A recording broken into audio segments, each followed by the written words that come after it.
mandatory quarantine can't stop Omicron. And that's the only reason that it is even being considered. It just can't stop it. So what's the point?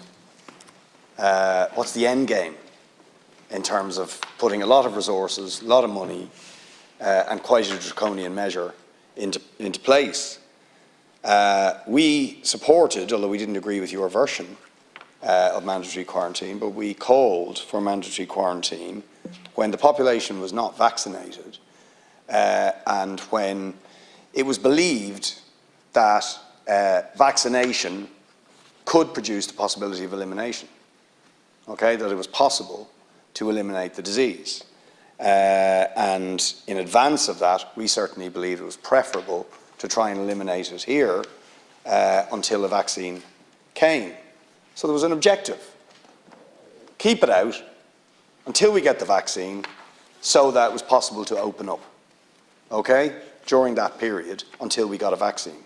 We now know that even with 90% of the population, more than 90%, we can't eliminate it. And we can't stop the variants. So what's the point? There is none. There quite simply isn't any. And it is telling that the World Health Organization, from the word go on Omicron, said no knee-jerk travel restrictions, test. That's what they said, test. Okay, and we started to test. That's what we should do, test.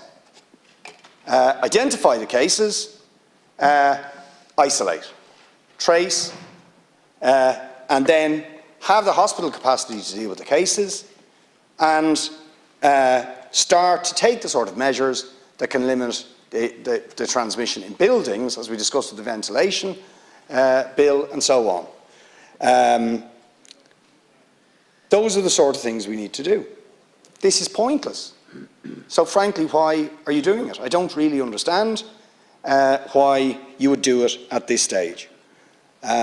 So we will oppose this measure because it is pointless.